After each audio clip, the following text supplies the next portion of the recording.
ورحمة الله تعالى وبركاته. مرحبا بكم في مطبخ بنت الكبيرة. نتمنى تكونوا بخير وعلى خير وفي احوال جيدة ان شاء الله. اليوم ان شاء الله نقدموا جميع واحد المضي اللي كيجي رائع بمذاقي الحامض والفريز. على بركة الله ندوزو تحضير المقادير. بسم الله على بركة الله. عندي 4 البيضات، عندي قبيصة الملح، عندي 2 ساشيات ديال الخميره الكيميائيه 8 غرام، عندي ساشيه ديال الفاني، وعندي دانون بنكهه الحامض، عندي كاس الا ربع ديال الزيت ما يعادل 150 مليلتر، وعندي كاس الا ربع ديال السكر ما يعادل 100 غرام. عندي لي بيبيت شوكولا للتزيين، وعندي المربى ديال الفريز للتزيين، وعندي هنا الطحين. عندي 2 كيسان ديال العنبه. حنا ما عرفناش شحال غندخلوا فيها، المهم ان شاء الله غادي نقول لكم في الاخير شحال دخلت فيها ديال الطحين. بسم الله على بركه الله. ندوزو ان شاء الله نغسل البيض بهذه الطريقه، نضربوا ان شاء الله البيض مع السكر والفاني وقبصه الملح.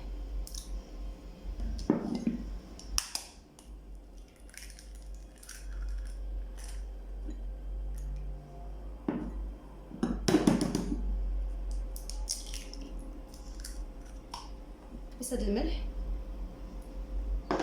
عندي ساشيه الفاني،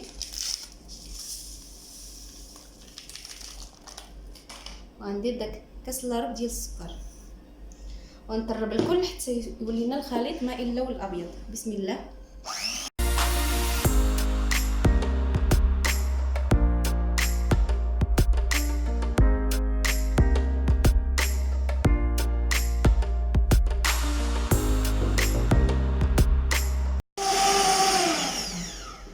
كي كتشوفوا معايا غنزيد هذا الزيت هذا وانا كنطرب.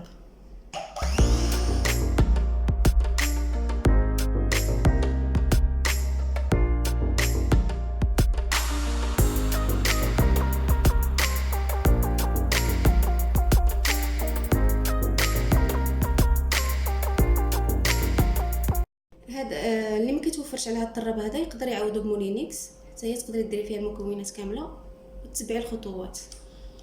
كتشوفوا معايا كيجي على هذا الشكل هذا القوام ديالو. دابا ان شاء الله نزيدو الطحين بعد ما غربلته، نزيدو مع الخميره تدريجيا ونشوفوا شحال ندخلوا لها ان شاء الله ديال الطحين. بسم الله.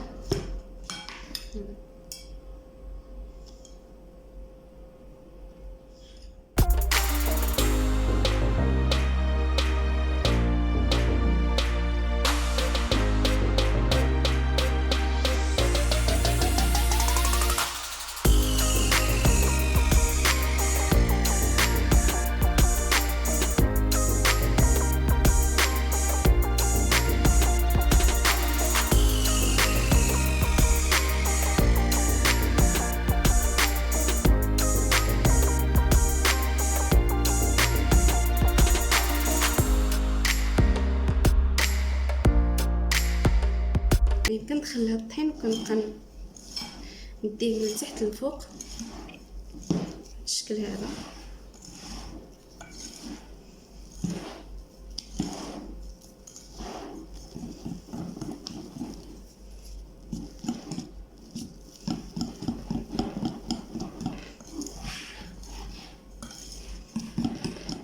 كي كتشوفوا هنايا دخلت لها تقريبا كاس وربع ديال الطحين.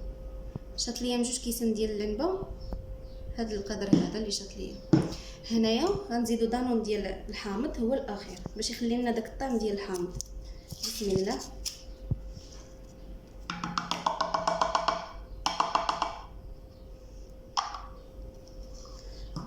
دائما مع التحريك بالطريقه.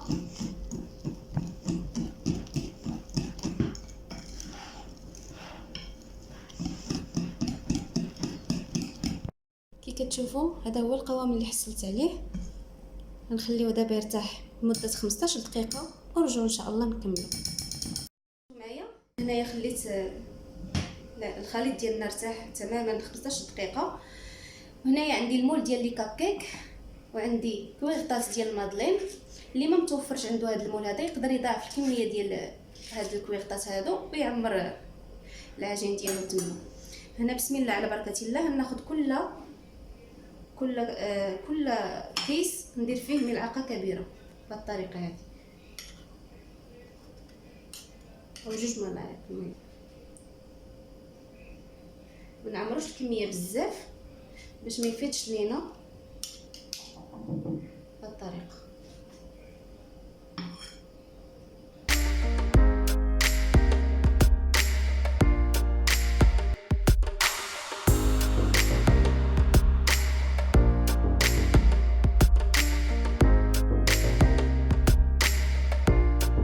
كتشوفوا انا من بعد ما ساليت كل كاب كيك درت له ملعقه من هذا الخليط هذا.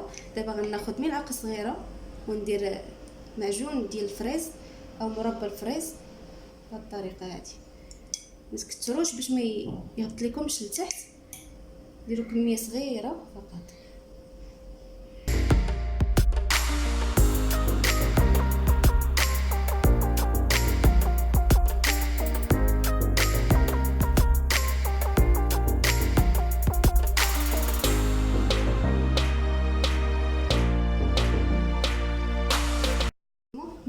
ما درت ليه معجون فراوله او فريز، غنزيد ليه ملعقه ما مملوءاش بزاف كما قلت لكم باش ما يسيحش لكم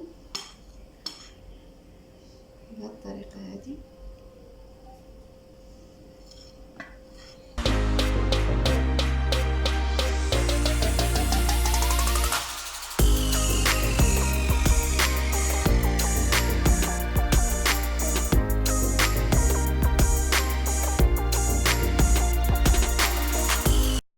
كتشوفوا معايا نعمر القوالب ديالي ديال المادلين. دابا غنزيد هاد لي بيبيت شوكولا من الفوق بهذه الطريقه هذه.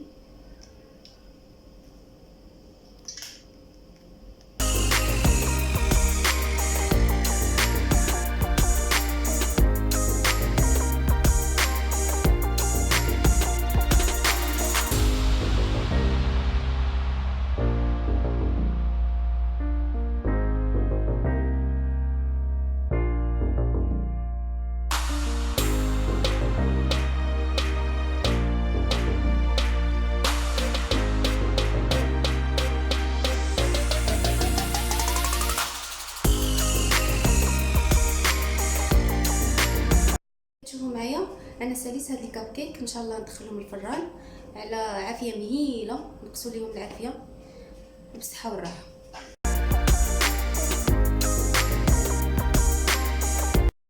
كي كتشوفوا معايا هذا هو البانكيك اللي كنا حضرنا جميع، او المادلين كيجي على هذا الشكل هذا. انا هنايا درت ليه سكر كلاصي. نتمنى ينال اعجابكم. الى عجبكم لا فيديو تابونوا عندي وديروا جيم وضغطوا على الجرس باش يوصلكم اي جديد. دمتم في رعاية الله وحفظه. مع السلامة.